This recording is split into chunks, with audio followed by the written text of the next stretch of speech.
시청자 여러분 안녕하십니까. 우크라이나 러시아 전쟁이 격화되고 이 상황에서 북한군 포로가 급증하기 시작했다. 최소 수십 명의 북한 군인이 지금 우크라이나 군의 포로가 돼서 신문을 하고 있고, 아마 이제 우리 군에서도 지금 파견돼서 북한군을 공동으로 신문을 하고 있는 것으로 알려지고 있습니다. 우리 정부는 이 포로를 대한민국으로 데려와야 되기 때문에 우크라이나 정부가 요구하는 일정한 요구 상황을 들어줄 필요가 있겠죠. 지금 우크라이나 정부는 북한군 포로는 이제 북한에 돌려보내게 되면 이거는 사형이나 마찬가지이기 때문에 이런 상황을 정확히 인식을 하게 되면 인도주의적인 원칙에서 아무리 포로라고 해도 죽이는 곳에 돌려보내는 것은 또 하나의 범죄이기 때문에 대한민국 정부의 요구를 순응해서 러시아로 보내는 것은 이제 금지할 가능성이 높아졌습니다. 이 때문에 우크라이나에 포로로 잡힌 북한군 수십 명 이상이 이제 곧 대한민국으로 오지 않을까 하는 이제 그런 정황들이 포착이 되고 있습니다. 우크라이나 전쟁 상황은 아무래도 러시아 북한 주재 대사관을 포함해서 러시아 쪽에 있는 많은 사람들이 지금 정보를 가지고 있는데, 북한 쪽 관리들의 이야기를 저희가 청취하다 보게 되면 지금 그 사망자 외에 행불자가 지금 급증하고 있는데, 이 행불자는 죽은 시체를 찾지 못했거나 도망갔거나 뭐 이런 사람들이 아니겠습니까? 자, 이 행불자 가운데는 적어도 포로로 지금 체포된 사람들이 꽤 있을 것이다, 이렇게 생각을 하는 겁니다. 이건 북한 측에서 생각을 하는 것이기 때문에 지금 많은 사람들이 포로로 잡히고 있다. 이건 이제 확실한 팩트입니다. 지금 러시아에 파견된 북한 군인들은 갈 때 김정은 원수를 위해서 목숨을 바친다는 선서, 각서를 쓰고 왔기 때문에 아무것도 모르는 첫 전투에서는 무지막지하게 목숨 걸고 했을 가능성이 높습니다. 하지만 지금 여러 가지 변화가 빠르게 오고 있습니다. 첫 번째 뭐냐면, 지금 러시아 군대가 서로 연락망을 취하기 위해서 휴대폰을 북한 군인들에게 나눠줄 수밖에 없습니다. 자, 북한 군 보위국은 이 휴대폰 보급을 반대했습니다. 왜냐하면 이 휴대폰을 보는 순간 군인들이 헷가닥해가지고 무슨 짓을 할지 모르기 때문에 강력하게 반대했는데, 러시아 군대는 그걸 이해 못하는 겁니다. 그러니까 북한 사람들이 휴대폰에 뭐 인터넷 보고 이런 것들을 못 본다는 게 러시아 사람들의 생각에는 전혀 이건 이해할 수 있는 상황이 아닌 거죠. 자, 이런 마찰이 있었지만 결국은 북한 군 지휘부도 러시아 당국의 요구를 받을 수밖에 없는 겁니다. 그래서 북한 군인들에게 할 수 없이 휴대폰을 나눠줬는데, 이 휴대폰의 다른 내용들은 보지 말라고 얘기는 했지만 지금 오늘 내일 당장 뭐 죽을지 모르는 북한 군인들이 그런 말이 귀에 들리겠습니까? 내일 죽으면 땡인데. 자, 그러다 보니까 지금 미친 듯이 지금 인터넷을 검색하고 있고, 또 러시아는 유튜브가 됩니다. 유튜브에 들어가서 탈북자 유튜버, 특히 평양 24시 유튜브도 지금 다 보고 있는 거로 보입니다. 자, 이런 것 때문에 사상적인 변화가 빠른 겁니다. 이게 첫 번째 이유고, 두 번째는 러시아 군인 5명 중에 2명이 이제 북한 군인으로 섞어져가지고 함께 이동을 하는데, 지금 동부전선 이쪽에는 지금 러시아 정예군이 가 있고, 이 쿠르쿠스 쪽에는 신병들을 뽑아가지고 지금 배치를 했습니다. 그러니까 오히려 북한군보다 전투 역량이 떨어지는 신병들이 와 있죠. 하지만 뭐 똥개도 자기 집에선 짖는다고 그 러시아 군인들이 토세도 있고 또 러시아 말을 하니까 북한 군인들을 깔보고 있지 않습니까? 하지만 이 러시아 군인들은 뭐 걸핏하면 항복을 합니다. 걸핏하면. 그러니까 심지어 러시아군 포로가 하는 말이 그런 거 아닙니까? 북한 군인들이 뒤에서 자기를 쐈다는 겁니다. 자기들을 항복하려고 그러니까 뒤에서 막 쏴가지고 러시아군 뭐 한 개 소대가 전멸했다는 이제 그런 말도 있습니다. 그러니까 처음에 북한 군인들이 러시아 군인들이 항복하는 것을 엄청난 수치로 여길 수가 있고, 어떻게 싸워보지도 않고 항복을 하냐 뭐 이런 식으로 멋모르고 했지만, 이제는 북한 군인들이 헷가닥해가지고 러시아 군인들이 항복할 때 재빨리 항복할 수가 있는 겁니다. 자, 세 번째는 뭐냐면, 자, 이제 미국이 장거리 미사일 폭격을 허용을 했습니다. 이제 북한군 진지를 무차별 폭격을 하는데, 이 사진이 뭐냐면 바로 북한군이 밀집되어 있는 이 지역에다가 우크라이나 군이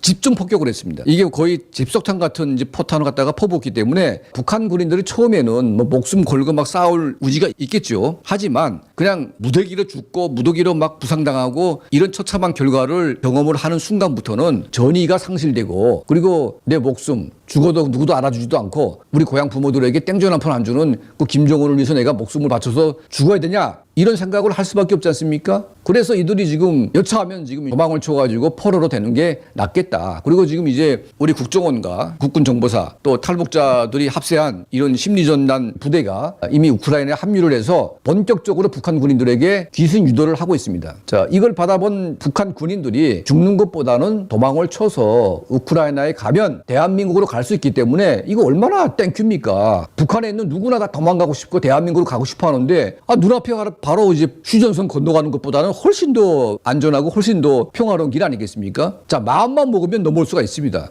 북한군 이제 10만까지 온다고 하는데 그 가운데 수만이 대한민국으로 오게 되면 김정은 정권은 뭐 돈이고 나발이고 그냥 끝나는 거 아니겠습니까? 이 격화되는 우크라이나 전쟁 상황에서 지금 이제 북한군 포로가 급증하기 시작했고 이제 곧 대한민국에 들어올 가능성이 높아지고 있다. 자, 이 주제를 여러분께 오늘 말씀에 올렸습니다.